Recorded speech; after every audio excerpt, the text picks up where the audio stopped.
التي نزل في تزويجها القرآن حيث قال سبحانه وتعالى مرج البحرين يلتقيان ثم الصلاة والسلام على اللؤلؤ والمرجان بالخصوص على إمامين وهمامين والسعيدين والشريفين واسمهما الحسنان ثم الصلاة والسلام على باقي الأئمة الذين هم أمناء الرحمن بالخصوص على سيدنا مولانا صاحب العصر والزمان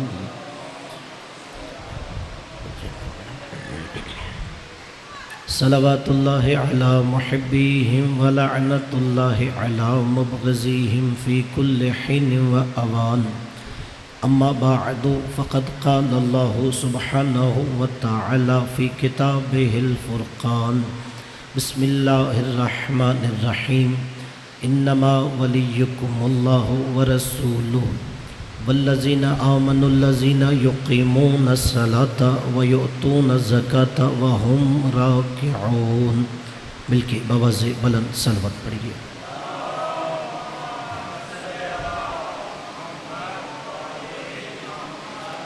نعرہ تکبیر، نعرہ رسالت، نعرہ حیدری، حسینیت، یزیدیت، خدان تطہیر پر بلند تر صلوات پڑھیے.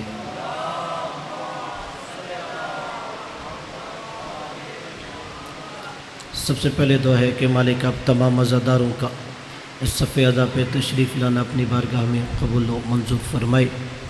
جو بھی بندہ صفِ عزا پہ آتا ہے دل میں کوئی نہ کوئی حسرت حاجت دعا لے کے آتا ہے. یہ ذکر دعا کی قبولیت کا بہت بڑا وسیلہ ہے. مالک ذکر کے صدقے میں آپ تمام عزادار جو دعائیں حاجات لے کے آئیں اپنی بارگاہ میں مستجاب فرمائے. ہم سب کو دنیا میں بار بار مولا حسین کی زیارت، آخرت میں شفاعت نصیب فرمائے. ہمیں اور ہمارے آنے والی نسلوں کو اس صراط مستقیم پر ثابت قدم فرمائے.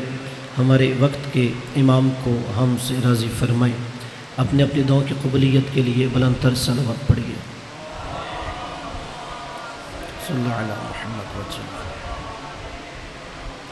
عزیزان گرامی، صاحبان ذی وقار، محبان اہل بیت علیہم السلام، عاشقان حسین ابن علی علیہ السلام، عشرہ محرم الحرام 1447 ہجری کی یہ چوتھی مجلس اعزا، جس میں میں نے سورہ مائدہ کی آیت نمبر 55 کو سرنامہ کلام قرار دیا تاکہ ہمیں یہ پتہ چلے قرآن میں مقام ولایت کیا ہے. اللہ نے کہا انما ولیکم اللہ، فقط اور فقط تمہارا ولی اللہ ہے، ورسولہ، اور اللہ کا رسول ہے، والذین آمنوا الذین، اور وہ صاحب ایمان ہے جو یقیمون الصلاۃ، نماز پڑھتا ہے، ویؤتون الزکاۃ، اور زکوٰۃ دیتا ہے، وہم راکعون، زکوٰۃ دینے کا انداز یہ ہوتا ہے وہ رکوع بھی کر رہا ہوتا ہے، زکوٰۃ بھی دے رہا ہوتا ہے. اور کل میں نے یہ عرض کیا تھا کہ اللہ اسے مقام ولایت عطا کرتا ہے کہ جو اس کا اہل ہوتا ہے، اور اس کے لیے اللہ نے کرائیٹیریا بنایا ہوا ہے کہ اس کے اندر کون سی شرائط ہونی چاہیے. اگر مولائے کائنات کو منصب ولایت دیا گیا ہے تو ان میں سے ہر شرط امیر کائنات میں موجود تھی. آج کا جملہ میں یہاں سے شروع کرتا ہوں. دیکھیے، ہر انسان کمال چاہتا ہے، ہر انسان کمال کے پیچھے دوڑتا ہے.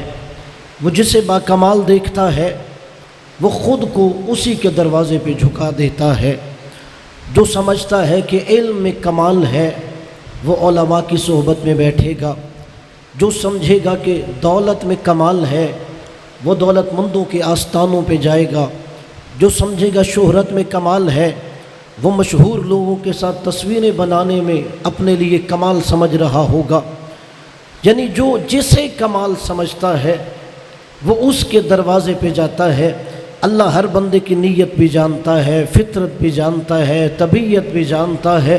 اللہ کو پتہ ہے یہ کمال چاہتے ہیں، مگر یہ نہیں فیصلہ کر سکتے کہ کون ایسا با کمال ہے جس کے دروازے پہ خود کو جھکایا جا سکے۔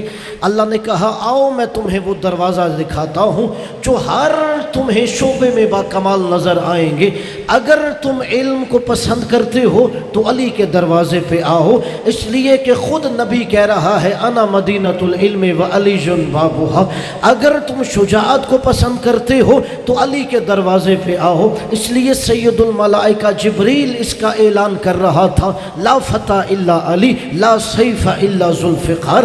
اگر تم یہ پسند کرتے ہو کہ مجھے سخاوت سے کمال کو رغبت ہے تو آؤ علی کے دروازے پر، جو ایک فقیر کے روٹی مانگنے پر اسے پوری اونٹوں کی کتار دے دیتا ہے۔ اگر تمہیں عبادت پسند ہے پھر بھی علی کے دروازے پہ آؤ، اس لیے اس علی کا کمال یہ ہے کہ نبی کہہ رہے تھے ضربت علی یوم الخندق افضل من عبادت الثقلین۔ اگر کہتے ہو مجھے وہ پسند ہے جو معاشرے میں با اخلاق ہونا چاہیے پھر بھی علی کے دروازے پہ آؤ، اس سے بڑا با اخلاق دکھاؤ جو قاتل کو بھی شربت پلا رہا ہو۔ اگر تم کمال چاہتے ہو تو تمہیں یہ کمال مولا کائنات کے دروازے پہ ملے گا، علی کے دروازے پہ یہ کمال ملے گا۔ جیسا کمال چاہیے ہر کمال مولا کائنات کے دروازے پہ ملے گا۔ اب چونکہ اللہ نے جو منصب ولایت دیا، شاید لوگ اگر کسی کو اپنا رہبر، مرشد، پیشوا مانتے ہوں تو وہ پتہ نہیں زندگی کے کس موڑ پہ اس کی فضیلتیں سنانا شروع کرے، مگر ہم نے جسے اللہ کا ولی مانا ہے وہ دنیا میں آنے سے پہلے اپنے کمالات دنیا کو دکھا رہا تھا۔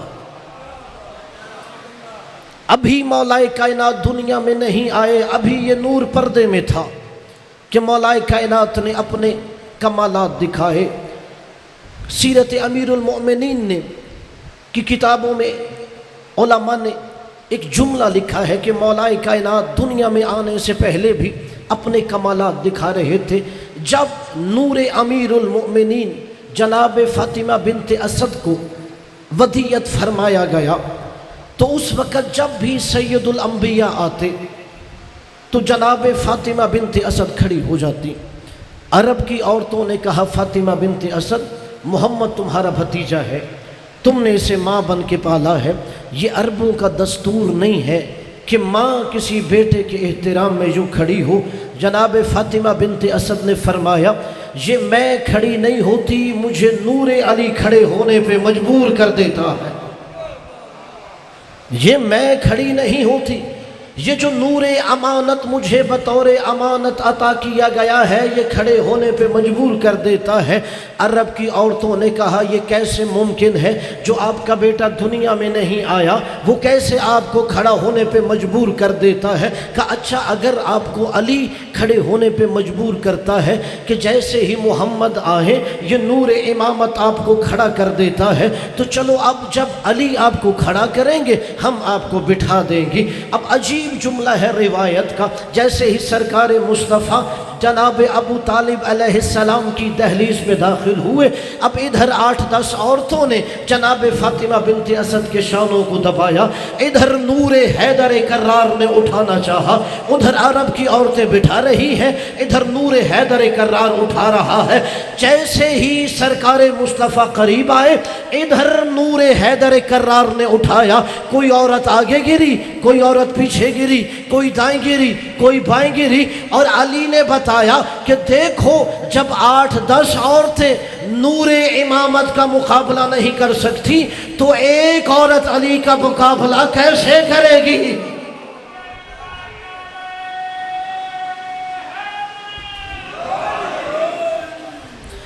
ابھی تو یہ نور امامت دنیا میں ظاہری اعتبار سے ظاہر نہیں ہوا تو کوئی 8-10 عورتیں مقابلہ نہیں کر رہی تو کوئی ایک عورت کتامہ جیسی اس کا مقابلہ کیسے کرے گی؟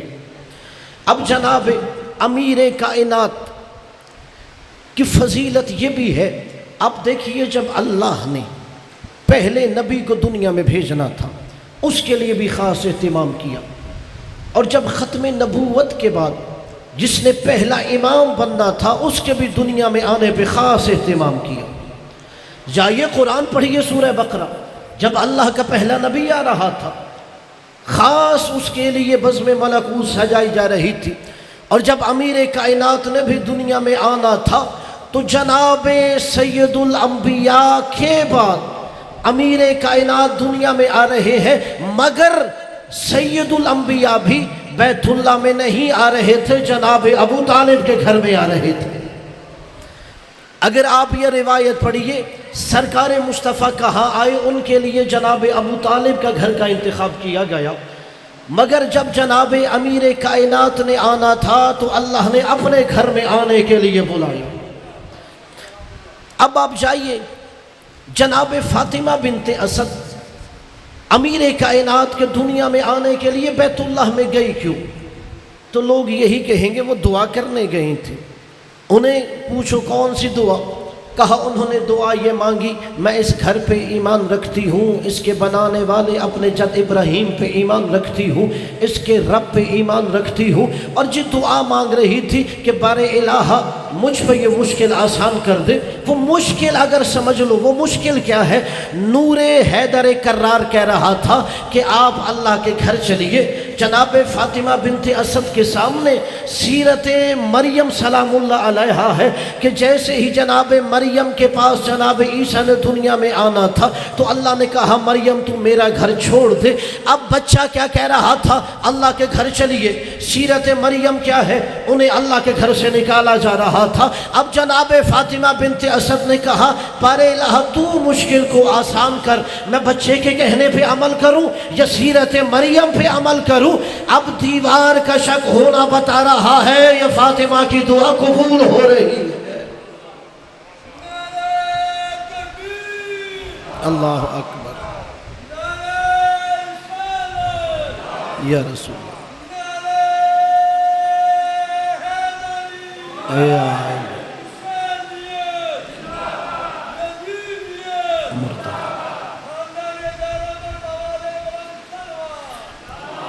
اللہم صلی علی محمد۔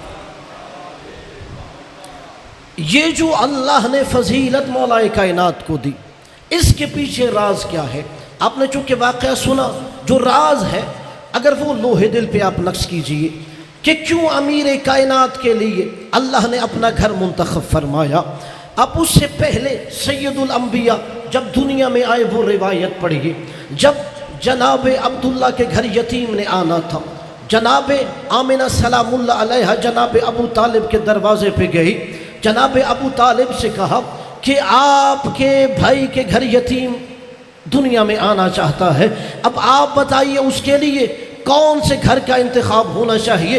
جناب ابو طالب نے ساری کائنات میں نظر دوڑائی، انہوں نے دیکھا کہ سب سے عظیم گھرانہ میرا ہے، جہاں کوئی بت نظر نہیں آئے گا، جہاں مکہ کے سردار رہتے ہیں، جو سید البطحاء کا گھر ہے۔ کہا جناب فاطمہ بنت اسد نے جناب ابو طالب سے، جناب آمنہ سے کہیے جناب عبداللہ کا یتیم ہمارے گھر میں دنیا میں آئے گا۔ سرکار مصطفیٰ جناب ابو طالب کے گھر میں دنیا میں آئے، دنیا یہ سمجھ رہی تھی یہ ابو طالب کا صرف بھتیجا ہے، یہ صرف عبداللہ کا بیٹا ہے، مگر اللہ کہہ رہا تھا یہ ابو طالب میرے نبی کو اپنا گھر دے رہا ہے، یہ میرے رسول کو اپنا گھر دے رہا ہے، یہ میری شریعت کے وارث کو اپنا گھر دے رہا ہے۔ جناب ابو طالب کی نگاہ میں سب سے عظیم اپنا گھر تھا جو جناب مصطفیٰ کے لیے پیش کر دیا۔ اب اللہ نے کہا حل جزاء الإحسان الا الإحسان، ابو طالب احسان کا بدلہ احسان ہوتا ہے۔ یہ محمد میرا نبی ہے، یہ محمد میرا رسول ہے، یہ میری شریعت کا وارث ہے۔ اگر تو نے محمد کے لیے اپنا گھر پیش کیا ہے، میں تجھ سے وعدہ کر رہا ہوں جب تیرا بیٹا آئے گا میں اپنا گھر پیش کروں گا۔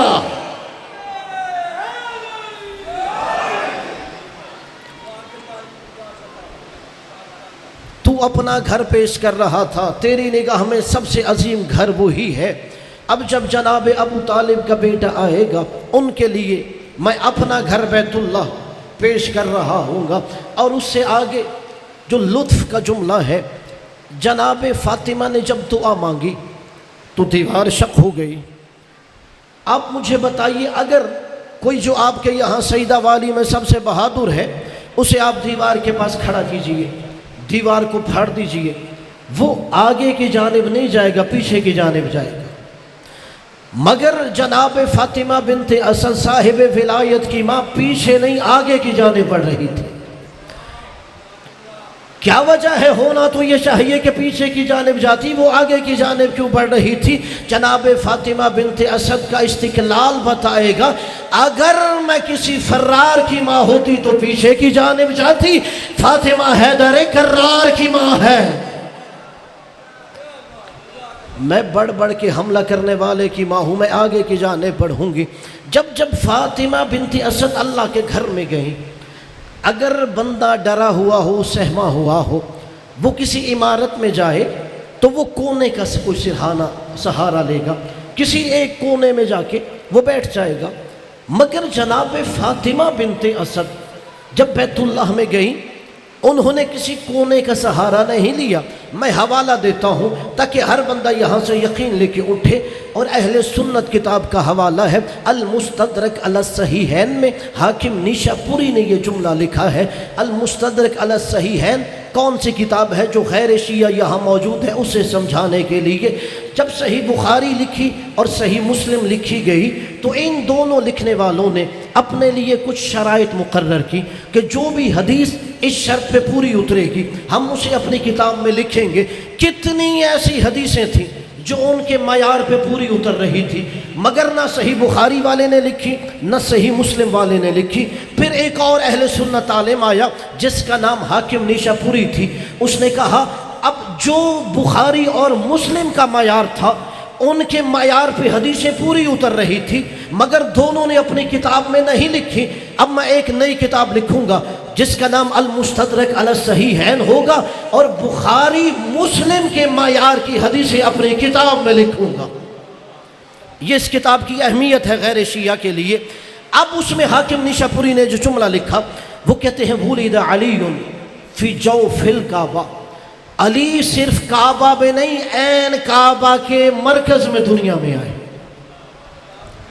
اگر آپ نے کعبہ کا مرکز سمجھ لیا، ولد علی فی جوف الکعبہ، جوف کہتے ہیں مرکز کو، سینٹر کو، علی عین کعبہ کے مرکز میں آئے۔ میں کہوں گا بار الہ چلو فضیلت دینی تھی مولا کائنات کو کہ وہ اللہ کے گھر میں آئے، تو کعبہ کے جو 4 رکن ہیں کوئی ایک رکن مولا کائنات سے منسوب کر دیتا، کہہ دیتا رکن یمانی علی سے منسوب ہے، یا رکن شامی علی سے منسوب ہے، یا رکن عراقی علی سے منسوب ہے، مگر یہ کیا فضیلت ہے، عین کعبہ کے مرکز میں تو اپنے ولی کو بھیج رہا ہے۔ عجب نہیں خدا کہے میں قیامت تک آنے والے دشمن علی کی نیتوں کو بھی جانتا ہوں، حیثیتوں کو بھی جانتا ہوں، اس کی فطرت کو بھی جانتا ہوں۔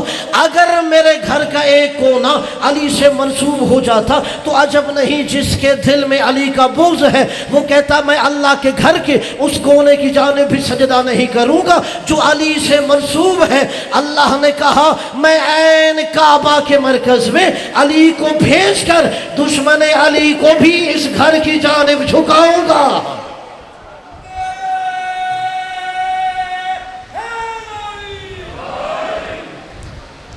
اللہ نے کہا میں عین کعبہ کے مرکز میں امیر کائنات کو بھیج کر جو دشمن علی ہے وہ بھی اسی گھر کی جانب سر جھکائے گا۔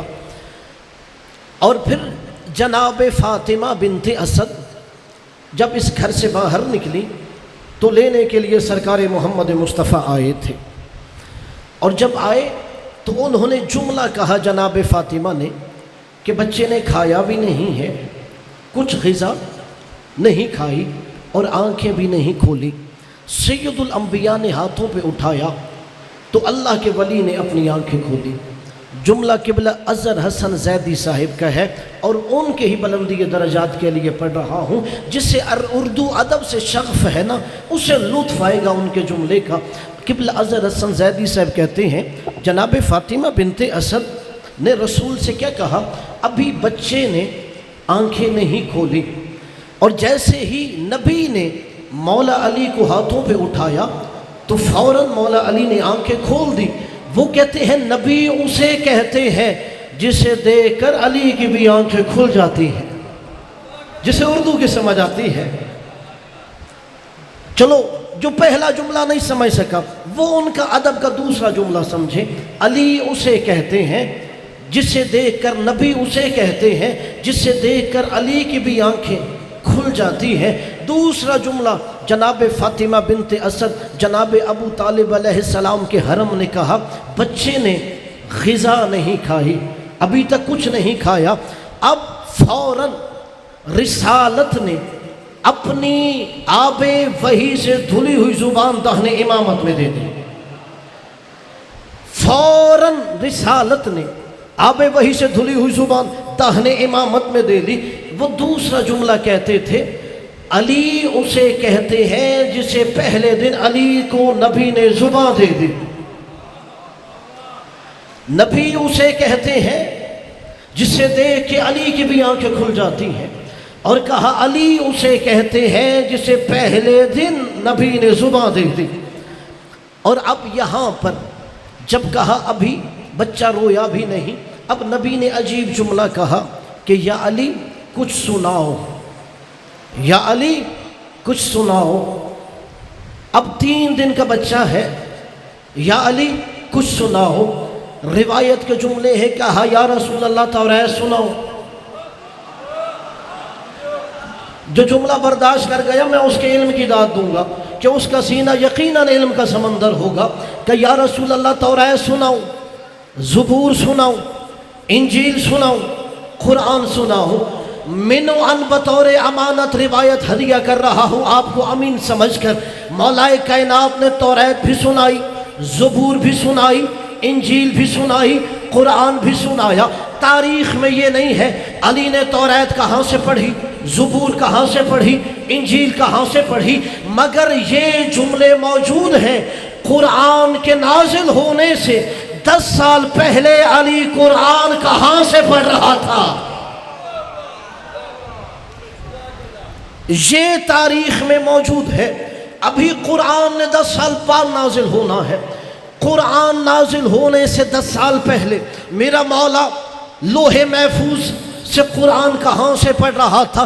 جہاں سے 18واں پارہ شروع ہوتا ہے سورہ مؤمنون، وہاں سے میرے مولا نے تلاوت کی، بسم اللہ الرحمن الرحیم، قد افلح المؤمنون، یقیناً مومن کامیاب ہو گیا ہے۔ 3 دن کا شہنشاہ ولایت نبی کے ہاتھوں پہ کیا پڑھ رہا ہے؟ قد افلح المؤمنون، یقیناً مومن کامیاب ہو گیا ہے۔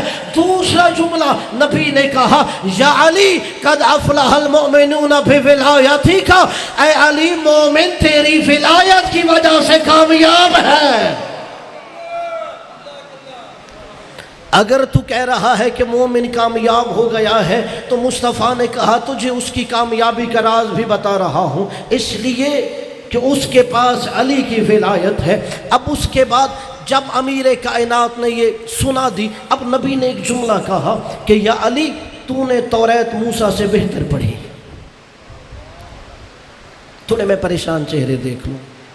یا علی تو نے توریت موسیٰ سے بہتر پڑھی، علی تو نے زبور داود سے بہتر پڑھی، تو نے انجیل عیسیٰ سے بہتر پڑھی۔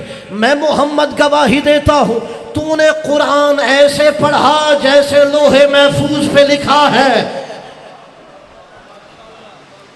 اب جو پریشان چہرے ہیں وہ سوچ رہے ہیں کیا موسیٰ توریت پڑھتے ہوئے غلطیاں کرتے تھے؟ داود زبور پڑھتے ہوئے غلطیاں کرتے تھے؟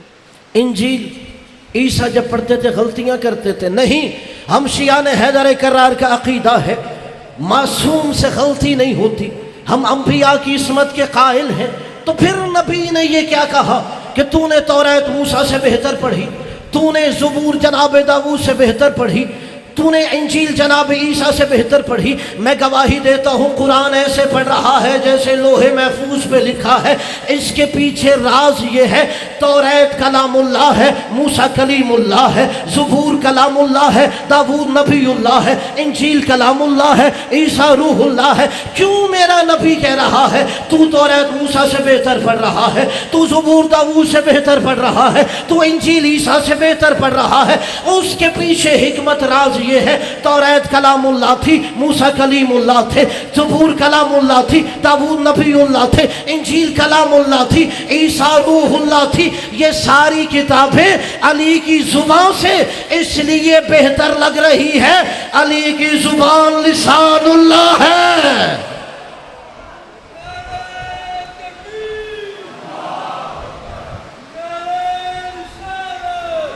یا رسول اللہ، یا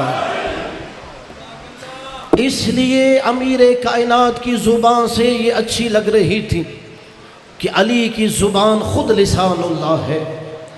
اب یہاں پہ میں ایک جملہ کہوں، میرا نبی خلق عظیم پہ فائز ہے۔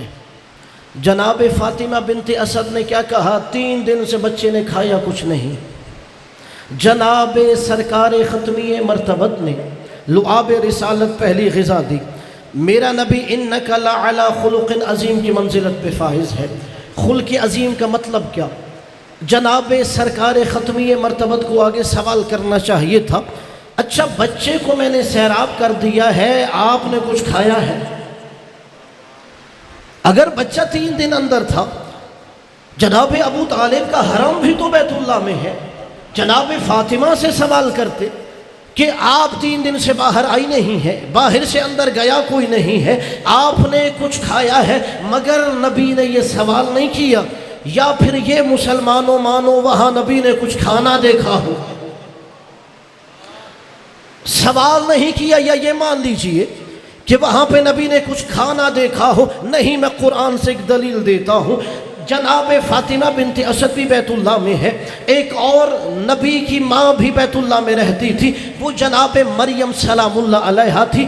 جناب عیسیٰ کی والدہ جناب مریم سلام اللہ علیہا اللہ کے گھر میں رہتی ہے، زکریا جیسا نبی کفالت کرتا ہے، مگر کھانا ان کے لیے آسمان پہ آیا کرتا تھا، جنت سے آیا کرتا تھا۔ قرآن میں ہے جناب زکریا علیہ السلام جناب مریم کے پاس گئے، کیا دیکھا کہ مریم کے حجرے میں کچھ کھانا رکھا ہوا ہے۔ جناب مریم سے جناب زکریا نے کہا، مریم میں حجرے میرے علاوہ حجرے میں آتا کوئی نہیں، تم حجرے سے باہر جاتی کوئی نہیں، یہ کھانا کہاں سے آیا؟ میں تمہاری کفالت کرتا ہوں، میرے علاوہ آتا کوئی نہیں، تم حجرے سے باہر جاتی کوئی نہیں، یہ کھانا کہاں سے آیا؟ جناب مریم نے جواب دیا، اللہ نے قرآن کی آیت میں نازل کر دیا تاکہ مریم کو سمجھ کر تمہیں مادر حیدر کرار بھی سمجھ میں آ جائے۔ جناب مریم نے کہا، من عند اللہ، یہ اللہ کے پاس سے جنت میں آتا ہے تو پھر خود فیصلہ کرو، جو اللہ زکریا کی کفالت میں عیسیٰ کی ماں کو بھوکا نہیں رکھتا، وہ اللہ اپنے گھر میں حیدر کرار کی ماں کو بھوسا کیسے رکھے گا؟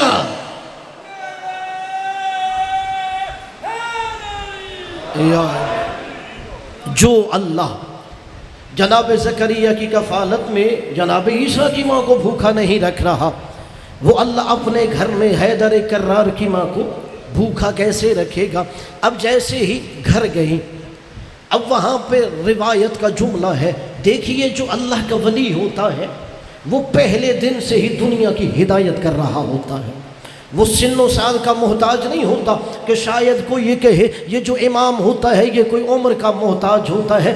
یاد رکھو، امام عمر کا محتاج نہیں ہوتا کمال میں۔ میں اس دعوے کی دلیل دے رہا ہوں، دلیل وہ ہے جو سارے علماء اسلام نے لکھی ہے۔ مولا کائنات کا بیٹا میرا مولا امام حسن مجتبیٰ علیہ السلام ہے، 3 دن کے امام حسن مجتبیٰ علیہ السلام ہے۔ اہل سنت نے بھی یہ روایت لکھی ہے، اس گھر کی کنیز ہے ام الفضل، اس نے کیا دیکھا کہ جناب زہرا کے گھر میں 3 دن کا بچہ گہوارے میں آرام کر رہا ہے، مگر حالت کیا ہے؟ ٹک ٹکی باندھ کے آسمان کو دیکھتا جا رہا ہے، بچہ پلکیں نہیں جھپکا رہا، مسلسل آسمان کو دیکھ رہا ہے۔ کنیز تھی نہ گھبرا گئی، کہتی ہے دوڑتی ہوئی اندر گئی، خاتون جنت سے مولا کائنات سے ذرا باہر آ کے دیکھ دیکھیے آپ کا بچہ خیریت سے ہے، مسلسل آسماں کو دیکھتا جا رہا ہے۔ امیر کائنات آئے، جناب سیدہ آئی، مولا کائنات نے جیسے ہی امام حسن مجتبیٰ علیہ السلام کے چہرے کو دیکھا، فتبسم الامام، میرے امام کے چہرے پہ مسکراہٹ آئی۔ امام نے ایک جملہ کہا، ام الفضل تم میرے بیٹے کو دیکھ کے پریشان ہو گئی؟ ان ابن الحسن یطالع اللوح المحفوظ، میرا 3 دن کا بیٹا حسن گہوارے میں لوح محفوظ کا مطالعہ کر رہا ہے۔ میرا 3 دن کا بیٹا، جب آپ کے 3 دن کے بچے کی آنکھیں نہیں کھولتی یہ لوح محفوظ پڑھ رہے ہوتے ہیں، میرا بیٹا لوح محفوظ کا مطالعہ کر رہا ہے۔ اب جب مولا کائنات گئے تو وہاں حالت کیا ہے کہ پہلے دن سے علی حیدر کرار صاحب ولایت لوگوں کی ہدایت کر رہے تھے۔ عربوں میں ایک دستور تھا، جیسے ہی کوئی بچہ آتا اسے سفید پارچے میں لپیٹ دیا جاتا۔ امیر کائنات آئے، انہیں سفید پارچے میں ماں نے لپیٹا۔ 3 دن کے علی نے ایک انگڑائی لی اور پارچہ کھل گیا۔ میں داد دیتا ہوں ان بہادروں کو جو برداشت کر گئے۔ پھر دوسرا پارچہ انہیں پہنایا گیا، مولا کائنات نے پھر انگڑائی لی، پارچہ کھل گیا۔ روایت کے مطابق 7 پارچے تبدیل کیے گئے اور امیر کائنات ایک جملہ کہتے تھے، یا امہ خلصنی ان اسبح۔ جب بھی پارچہ کھلا ہے علی جملہ کہتے تھے، یا امہ خلصنی ان اسبح۔ پھر پارچہ پہنایا گیا، پھر مولا نے انگڑائی لی اور ایک جملہ فرمایا، یا امہ خلصنی ان اسبح۔ یہ 3 دن کا علی کیا سمجھا رہا تھا؟ علی عبادتوں کے طریقے سمجھا رہا تھا کہ یا امہ خلصنی ان اسبح۔ مادر گرامی میرے ہاتھ کھول دیجئے، میں نے عبادت پروردگار کرنی ہے۔ یعنی 3 دن کا علی بتا رہا تھا عبادت ہاتھ کھول کے کی جاتی ہے۔ 3 دن کا علی ہدایت دے رہا تھا دنیا کو، مادر گرامی ہاتھ کھولیے، میں نے عبادت پروردگار کرنی ہے۔ اب آگے جملہ ہے، مشہور ہے مگر حوالے کے ساتھ آپ کو سناؤں گا۔ اس کے بعد عرب میں ایک دستور تھا۔ دستور کیا تھا کہ وہاں ایک اژدہا تھا، جب بھی کوئی بچہ آتا اس اژدہا کو بچے کے قریب کیا جاتا، اور ان کا یہ عقیدہ تھا کہ اگر یہ اژدہا بچے کو ڈس لے گا تو اس کا مطلب ہے ولادت ناپاک ہے، اور اگر نہیں ڈسے گا اس کی ولادت پاک ہے۔ تو فوراً عرب کے جو حالا آئے، کہا ابو طالب ہم چاہتے ہیں تیرے بیٹے کو بھی اژدہا کے قریب کیا جائے۔ ابو طالب نے پریشان کیا ہونا جس کا بیٹا پہلے ہی علی ہو۔ چلو ایک جملہ کہوں، علی ہوتا ہی وہ ہے جسے بلند کرنا نہ پڑے۔ علی کہتے ہی بلند کو ہے۔ جناب ابو طالب نے کہا ٹھیک ہے میرا بیٹا آرام کر رہا ہے، جاؤ اپنا اژدہا اس کے قریب کرو۔ اب جو کتابوں میں جملہ ہے اسے عرب معیار الولد کہتے تھے کہ بچے کو پہچاننے کا یہ معیار ہے۔ اب جیسے ہی اژدہا مولا علی کے قریب آیا، 3 دن کے علی نے اپنی ننھی انگلیاں اٹھائیں، اسے 2 حصوں میں تقسیم کر دیا۔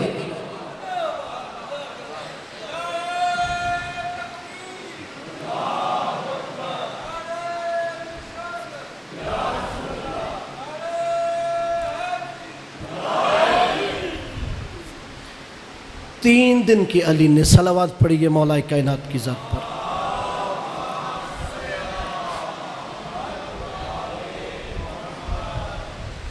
محترم و مکرم ذی وقار مداح اہل بیت عمران عباس قمی صاحب تشریف لے آئے ہیں۔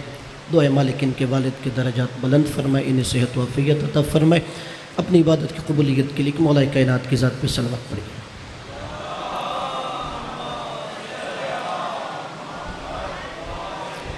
توجہ ہے نا آپ سب کی؟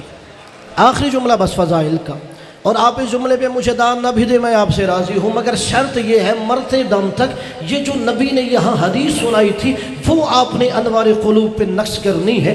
اب جیسے ہی مولا کائنات نے اسے 2 ٹکڑوں میں تقسیم کر دیا، اب وہی عرب دوڑتے ہوئے آئے ابو طالب سے کہا یہ جو تیرے بچے نے 2 حصوں میں تقسیم کیا ہے یہ کوئی عام اژدہا نہیں، اسے معیار الولد کہا جاتا تھا کہ اس سے ہی تو بچہ پہچانا جاتا ہے کہ یہ بچہ حلال زادہ ہے یا یہ بچہ حرام زادہ ہے۔ ابو طالب علیہ السلام خاموش رہے، انہوں نے کہا محمد کو بلاؤ، محمد انہیں جواب دے گا۔ اب میں حوالہ دے رہا ہوں تاکہ ہر بندہ یہاں سے یقین لے کے اٹھے۔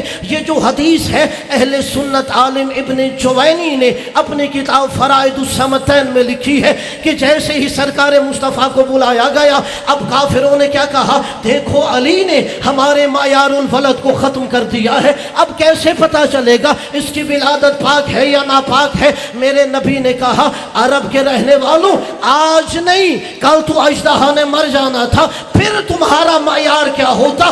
آج میں تمہیں ایک معیار دے رہا ہوں جو 1-2 دن نہیں قیامت تک معیار رہے گا کہ سنو، لا يحب علیا الا طاہر الولادہ ولا یبغضہ الا شقی الولادہ۔ اب جب بھی کسی کی ولادت دیکھنی ہو اس پہ علی کی محبت کو پیش کرو، اگر اس کے دل میں علی کی محبت ہو وہ حلال زادہ ہے، اگر علی کا بغض ہو پکا حرام زادہ ہے۔ مولا آپ کو سلام۔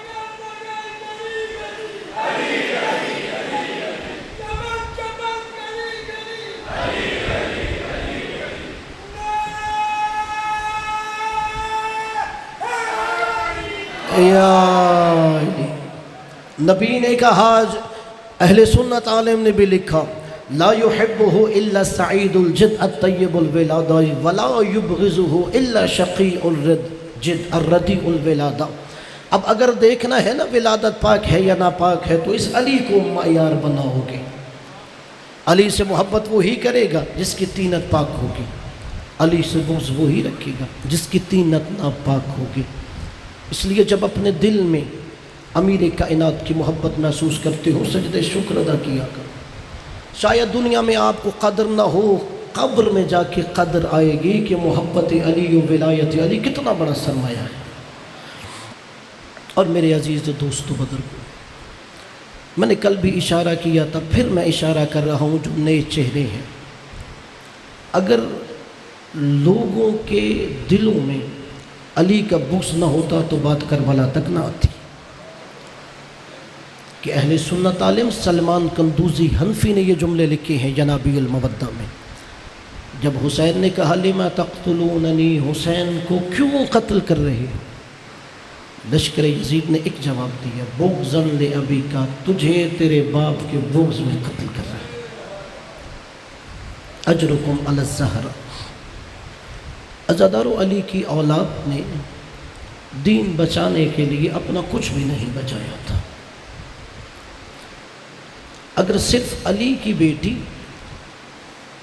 جناب رقیہ سلام اللہ علیہا کی ہی تاریخ پڑھ لیجیے، کیا کچھ اسلام بچانے کے لیے وہ اپنا قربان نہیں کر رہی؟ جناب مسلم ابن عقیل کی سیرت پڑھ لیجیے۔ عزادار کتب مقاتل میں ایک روایت ہے،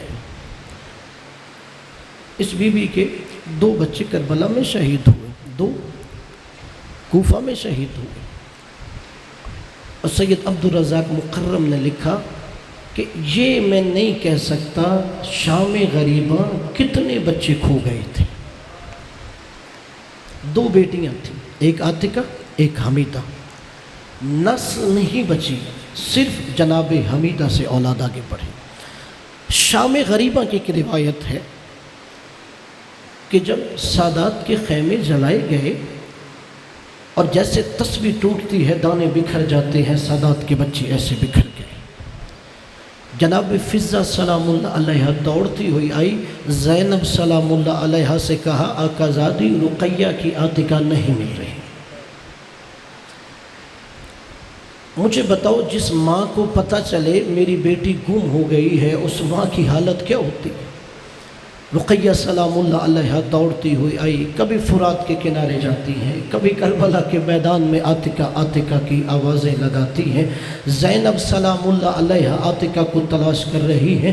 عزادارو تھوڑی دیر بعد فضہ سلام اللہ علیہا کہتی ہیں آقا زادی مجھے رقیہ کی عاتکہ مل گئی ہے، ماں خوش ہو گئی، میری بیٹی مل گئی ہے۔ جناب زینب سلام اللہ علیہا کے ساتھ رقیہ سلام اللہ علیہا چلی، کیا دیکھا کہ زمین پر عاتکہ سلام اللہ علیہا ہے، زینب سلام اللہ علیہا جھکی، بچی کو ہلایا، بچی ہلتی نہیں ہے، عاتکہ کو بلایا، اس نے جواب نہیں دیا۔ زینب سلام اللہ علیہا نے بچی کی نبض پہ ہاتھ رکھا، کہا انا للہ و انا الیہ راجعون۔ رقیہ سلام اللہ علیہا نے کہا آقا زادی کوئی تیر کا نشان تو نہیں، کوئی تلوار کا زخم نہیں، میری بیٹی کیسے دنیا سے رخصت ہو گئی؟ جیسے ہی ماں نے جھک کے دیکھا کیا نظر آیا؟ عاتکہ گھوڑوں کے سموں سے پامال ہو گئی۔ اجرکم علی الزہرا۔ اور عزادارو جناب مسلم کی مصیبت کے دو جملے سن لیجئے، جس نے اپنا سب کچھ قربان کر دیا اولاد۔ جب جناب مسلم آئے نا کوفہ میں، روایت ہے کہ 18,000 سے لے کے 40,000 تک لوگوں نے مسلم کے ہاتھ پر مولا حسین کی بیعت کی تھی، مگر جب آخری دن آیا کوفہ کی جامع مسجد میں نماز پڑھی، چند لوگ ساتھ جا رہے ہیں، جب مین چوراہے پہ مڑ کے مسلم نے دیکھا مسلم تنہا کھڑا تھا۔ مجھے بتاؤ شہر پر آیا ہو، سارے لوگ دشمن ہو، بندہ جائے تو کہاں جائے؟ جناب مسلم سر جھکائے ہوئے کوفہ میں چل رہے ہیں، ایک گھر کے باہر تھک ہار کے بیٹھ گئے۔ وہ ضعیفہ گھر کے دروازے پہ بیٹے کا انتظار کر رہی ہے، دیکھتی ہے کوئی اجنبی بیٹھا ہے، اندر چلی جاتی ہے، پھر آئی دیکھا اجنبی بیٹھا ہے، تھوڑی دیر کے بعد آ کے کہتی ہے کہ کوفہ کے حالات ٹھیک نہیں، اے بندہ خدا یہاں سے اٹھ اپنے گھر چلا جا۔ جناب مسلم کہتے ہیں اے ضعیفہ جس کا کوئی گھر نہ ہو وہ کدھر جائے؟ کہا اپنا تعارف کرواؤ، کہا میرا تعلق محمد کے گھر سے ہے، علی کے گھر سے ہے، میں حسین کا سفیر ہوں، مسلم میرا نام ہے۔ ضعیفہ نے کہا میں تمہیں اپنا مہمان بناؤں گی۔ جناب مسلم شب بھر مصلی عبادت پہ رہے۔ آدھی رات کے بعد جب ابن زیاد کے سپاہی آ گئے، جناب مسلم نے زرہ پہنی، تلوار اٹھائی، مومنہ کے گھر سے نکلنے کا ارادہ کیا۔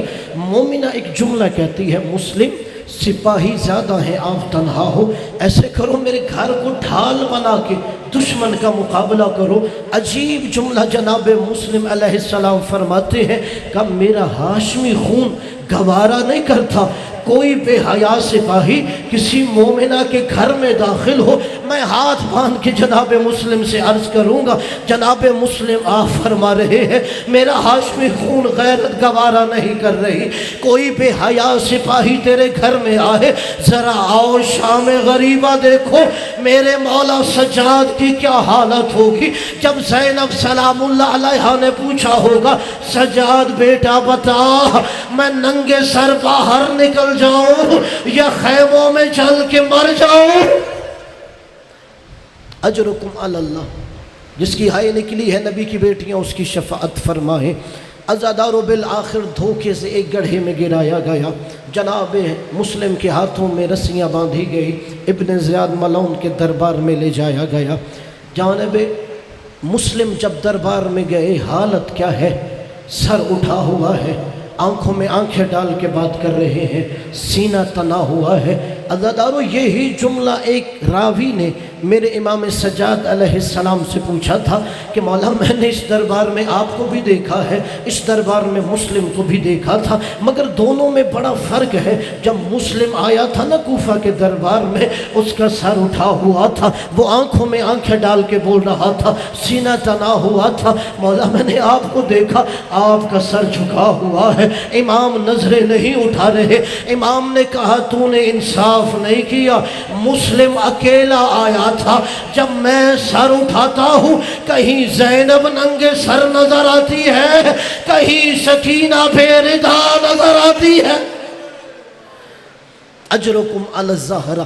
اتنے میں ایک ملعون سپاہی نے کہا مسلم سلم علی الامیر، امیر کو سلام کرو۔ جناب مسلم نے وہ جواب دیا جو تاریخ میں امر ہو گیا، کہا مالی الامیر سوى الحسین، حسین کے علاوہ میرا کوئی امیر نہیں ہے۔ عزادارو میرا دل کہتا ہے حسین کی ماں خاتون جنت نے کہا ہوگا مسلم تو نے دشمن کے دربار میں میرے حسین کو امیر کہا ہے، تجھ سے زہرا وعدہ کرتی ہے قیامت تک دنیا تجھے امیر مسلم کہے گی، میرے حسین کو غریب حسین۔ اجرکم علی الزہرا۔ عزادارو ابن زیاد ملعون نے کہا اسے دارالامارہ کی چھت پہ لے جاؤ، مسلم کا سر تن سے جدا کر دو۔ جناب مسلم نے کہا میں کچھ وصیتیں کرنا چاہتا ہوں۔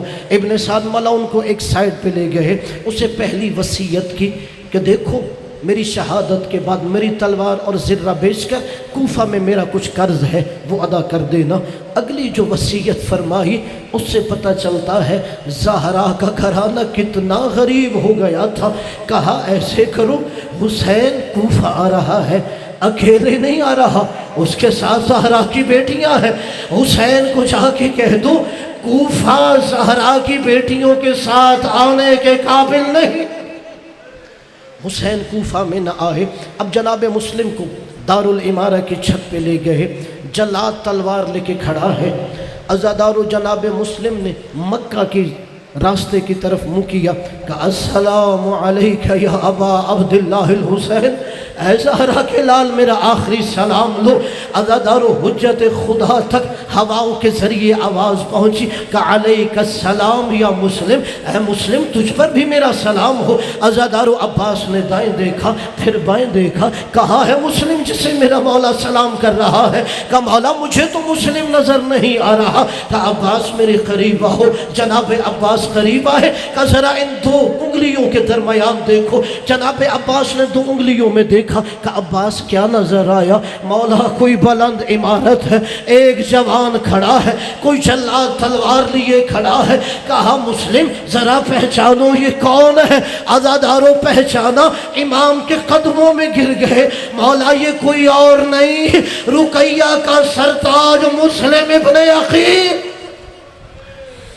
عزادارو قدموں میں گر کے کہا مجھے اذن امامت سے کوفہ پہنچا ہو۔ کہ نہیں مسلم تم نے جنگ نہیں کرنی۔ کہ مولا جنگ تو نہیں کرنا چاہتا، دیکھیے کتنی بلند عمارت ہے، جب مسلم کا سر تن سے جدا کیا جائے گا، مسلم کا جسد اطہر نیچے پھینکا جائے گا، میں جناب مسلم کے جسد کو ہاتھوں پہ لوں گا۔ کہ مسلم کو دیکھنا چاہتا ہے، اچھا میرے قریب آؤ عباس، اب ذرا زمین پہ دیکھو، زمین پہ کیا نظر آیا؟ مولا کوئی کالے برقعے والی بی بی ہے، اپنا دامن پھیلا کے کہہ رہی ہے آؤ میرا حسین کا سفیر، آؤ میرا امیر مسلم۔ اجرکم علی الزہر۔ آخری روایت، تاکہ جو عبادت کی نیت سے آیا ہے میں اسے آخری موقع دیتا ہوں تاکہ وہ بھی عبادت کر لے، تاکہ خاتون جنت اس کی شفاعت کر سکے۔ عزادارو ادھر مسلم شہید ہو گئے۔ امام حسین علیہ السلام نے جناب مسلم کی بیٹیوں کو بلایا۔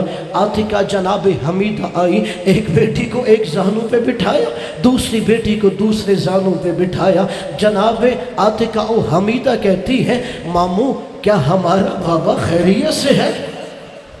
کہ نہیں بچوں، دست شفقت رکھتے ہوئے کہا بیٹیوں تمہارے بابا شہید ہو گئے ہیں۔ پھر کہا زینب ذرا جاؤ وہ صندوق سی لے کے آؤ جس کے اندر میں نے گوشوارے رکھے ہوئے تھے۔ زینب سلام اللہ علیہ صندوق سی لائی، امام حسین علیہ السلام نے گوشوارے نکالے، جناب عاتکہ کے کانوں میں پہنائے، پھر گوشوارے نکالے جناب مسلم کی یتیمہ جناب حمیدہ کے کانوں میں پہنائے۔ عزادارو حسین یہ کر رہے تھے، 4 سال کی حسین کی بیٹی سکینہ سلام اللہ علیہ دیکھ رہی تھی۔ جب کوئی یتیم ہوتا ہے اس کے سر پہ دست شفقت رکھا جاتا ہے، کانوں میں گوشوارے پہنائے جاتے ہیں۔ آزادارو حسین کا سر نو کے نیزہ پہ بلند ہو گیا۔ سکینہ سوچ رہی ہوگی اب کوئی دست شفقت رکھے گا، کوئی کانوں میں گوشوارے پہنائے گا، میں کہوں گا حسین کی بیٹی گئی تیری اپنی قسمت۔ جب مسلم کی بیٹیاں یتیم ہوئی، حسین نے دست کے شفقت رکھا، کانوں میں گوشوارے پہنا ہے۔ جب حسین کی بیٹی یتیمہ ہو رہی ہے، کوئی تماچے مار رہا، کانوں سے خون جاری۔ الا لعنت اللہ علی القوم الظالمین۔